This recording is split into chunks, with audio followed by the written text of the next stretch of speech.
The man sitting across from Oprah Winfrey moved with the careful precision of someone who had learned to navigate the world differently than he once had.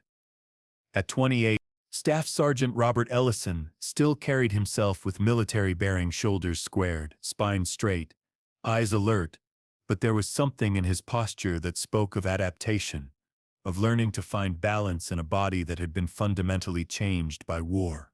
His left leg, ending just below the knee, was fitted with a state-of-the-art prosthetic that gleamed silver and black beneath his dress blue uniform. But it was his eyes that told the real story. Dark brown eyes that held both the steely determination of a soldier and the haunted recognition of someone who had seen too much, lost too much, and was still trying to figure out how to live with what remained. The familiar warmth of Harpo Studios buzzed around them, but Robert felt disconnected from the energy, hyper-aware of every sound, every movement, every potential threat in a room full of civilians who had never heard incoming mortar fire or felt the ground shake from an IED explosion. 300 audience members filled the burgundy and cream seating, their faces bright with anticipation for another episode that would remind them of human resilience and the possibility of triumph over adversity. Behind the cameras, producers whispered into headsets while sound technicians adjusted levels and lighting directors fine-tuned the welcoming glow that had made this space America's sanctuary for stories of survival and second chances. Oprah Winfrey sat in her signature chair, radiant in a deep navy blue silk blouse that commanded respect and attention. Her presence filled the studio with that unique combination of authority and maternal warmth that had made her the most trusted voice in American media for over 2 decades. Today's show was dedicated to Heroes Among Us, a special episode highlighting veterans who had transformed their combat experiences into service for others, who had turned their struggles into strength that could inspire and heal.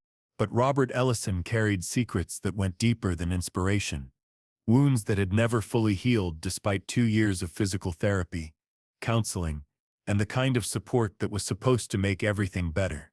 He had come to Oprah's show as a success story, the wounded warrior who had overcome his injuries to become a motivational speaker, who visited VA hospitals and schools to share his message of resilience and hope. What the producers didn't know was that Robert's motivational speeches were often followed by nights when he couldn't sleep, days when he couldn't leave his apartment, moments when he wondered if surviving the blast that took his leg had been a blessing or a curse. Robert had enlisted in the Army at 18. Straight out of high school in small-town Ohio. His father had served in Vietnam, his grandfather in World War II, and military service felt like both family tradition and personal calling. He was assigned to the 101st Airborne Division and deployed to Afghanistan in 2010, where he served as a combat medic with Bravo Company, a role that put him in the unique position of saving lives while surrounded by constant danger. The explosion happened on March 15, 2011, during what was supposed to be a routine patrol in Helmand Province.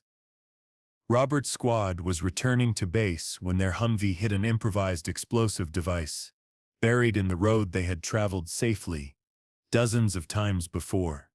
The blast killed his best friend and fellow medic, Corporal Danny Martinez, instantly.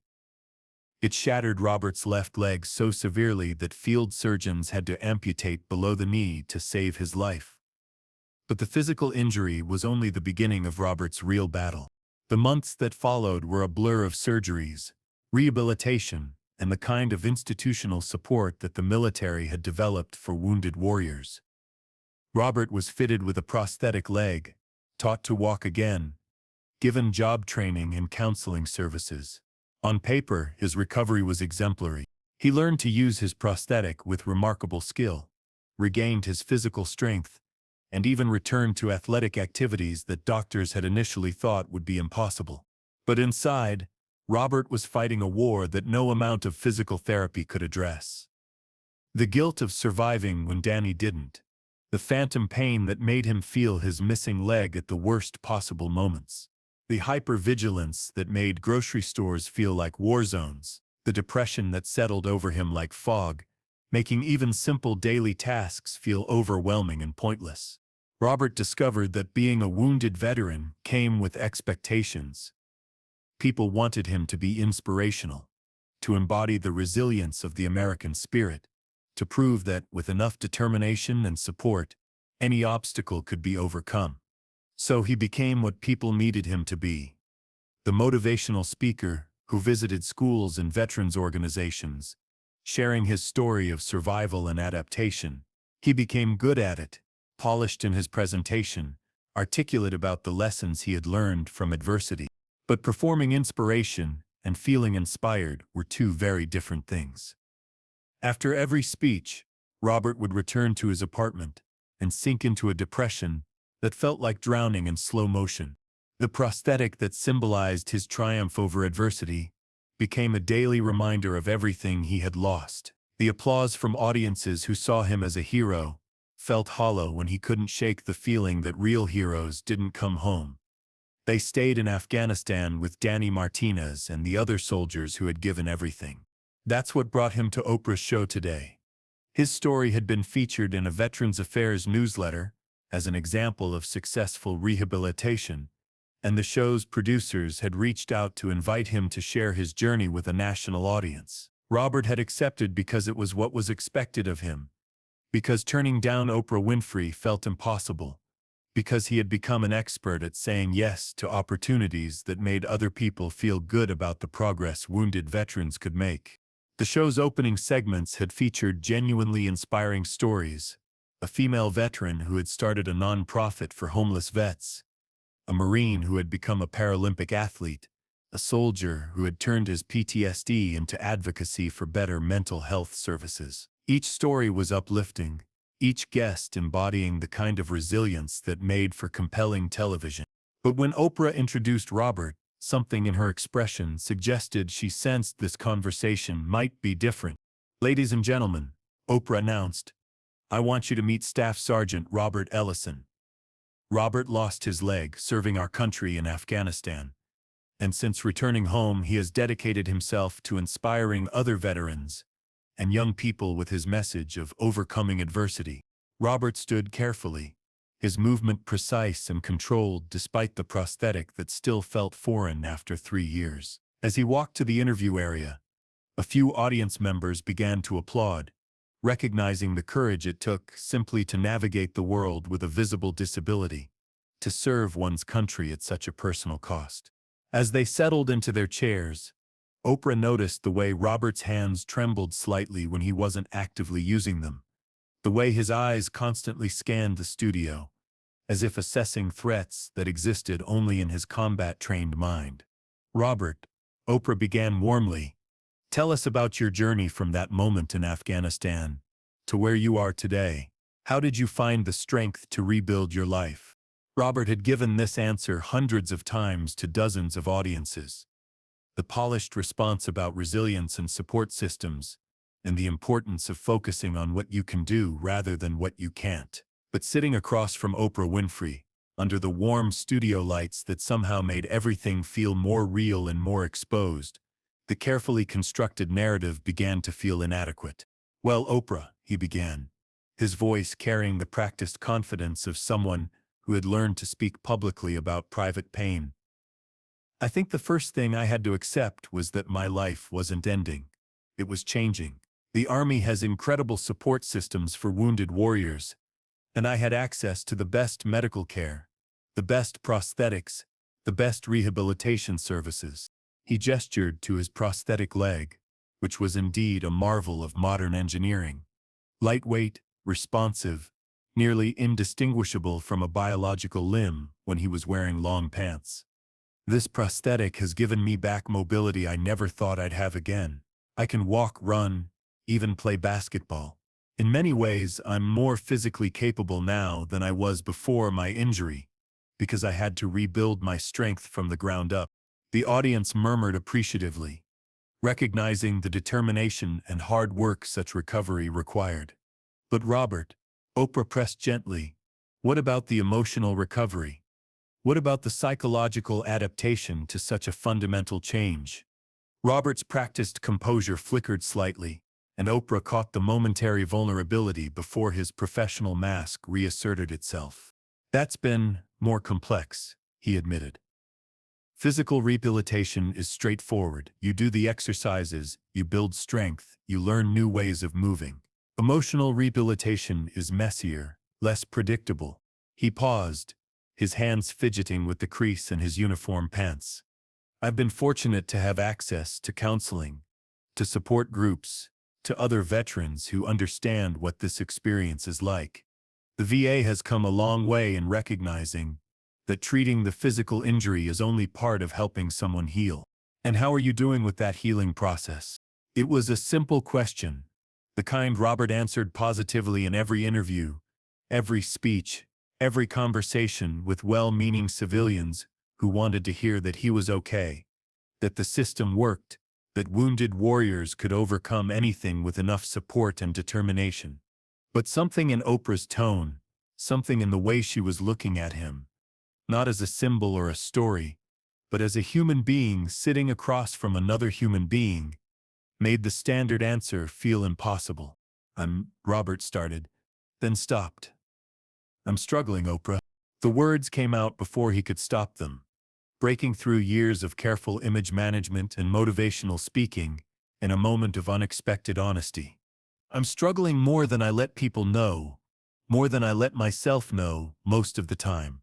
The studio fell quiet, the audience recognizing that they were witnessing something unscripted, something real breaking through the usual narrative of military heroism and triumphant recovery.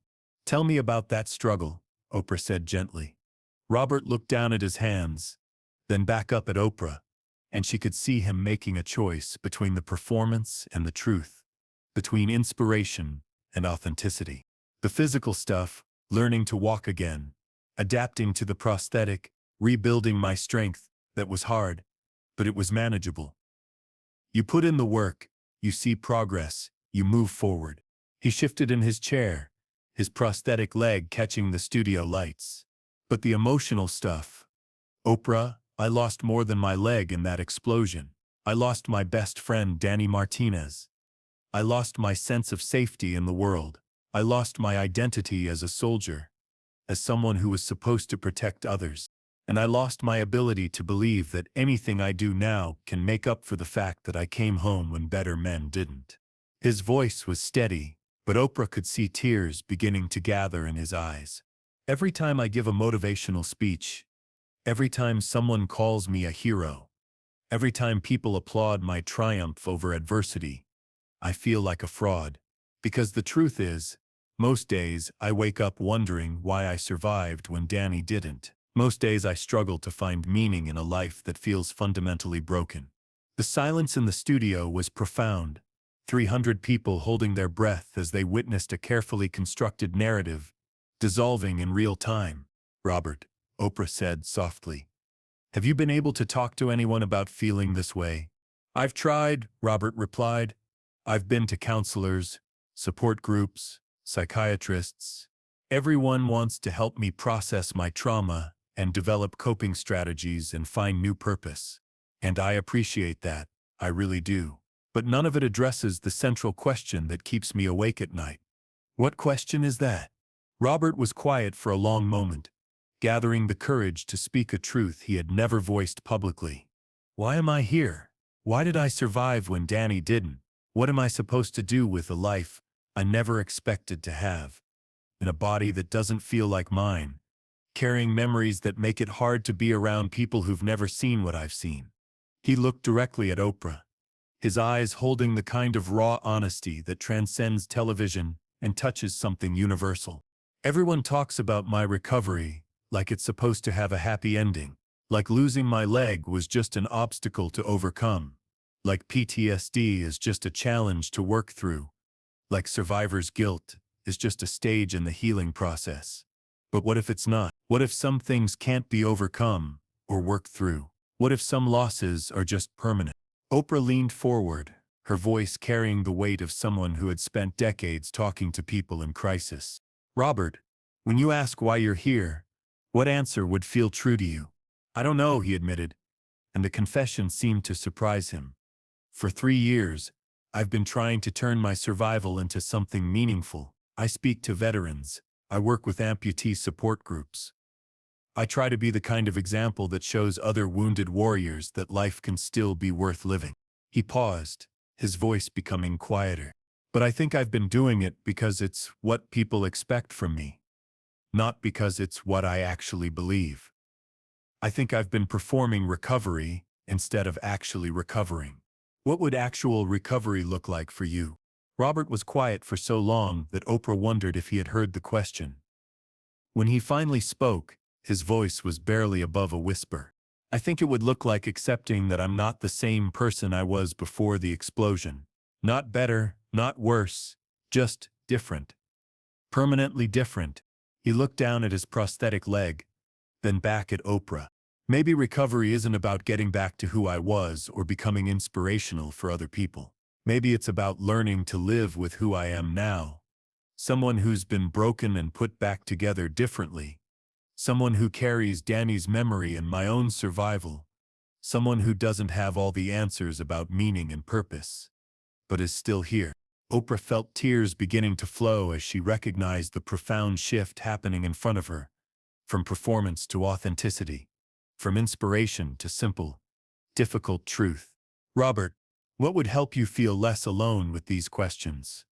"I think," Robert began slowly, "I think I need to stop trying to be the poster boy for successful recovery and start being honest about what recovery actually looks like for me, which is messy and incomplete and full of days when I don't feel grateful to be alive." He straightened slightly, his military bearing returning but somehow more genuine now. "I think other veterans need to hear that it's okay to struggle, that survival doesn't automatically come with meaning, that being called a hero doesn't make you feel heroic. Maybe my real service isn't in inspiring people. Maybe it's in being honest about how hard this is." That's when something unprecedented happened. From the audience, a voice called out, "Sergeant Ellison." Everyone turned to see a man in his 30s standing in the 10th row, tears streaming down his face. He was wearing a Veterans of Foreign Wars cap and supporting himself with a cane. "Sergeant, I lost my arm in Iraq in 2007. I've been to your speeches, and they always made me feel like I wasn't trying hard enough to be okay. But what you just said about it being okay to struggle, about not having to be inspirational, that's the first thing that's made sense to me in 6 years." Before Robert could respond, another voice joined in. A woman in the 5th row stood up. "My brother came back from Afghanistan with PTSD and took his own life because he couldn't live up to the warrior hero image everyone expected. Thank you for saying that recovery can be messy. Thank you for being honest." One by one, veterans and family members throughout the audience began standing, sharing their own struggles with the pressure to be inspirational, the weight of survival, the challenge of finding meaning in lives that had been fundamentally altered by service and sacrifice. Robert sat in stunned silence as the studio filled with the voices of people who had been carrying the same questions, same guilt, the same struggle between public expectation and private reality. Oprah watched this spontaneous outpouring with tears in her eyes, understanding that they were witnessing something profound, the moment when one person's courage to be authentic gave others permission to be authentic as well. "Robert," she said when the audience finally quieted, "do you hear what they're telling you?" Robert nodded, overwhelmed by the recognition that his honesty had created connection rather than disappointment.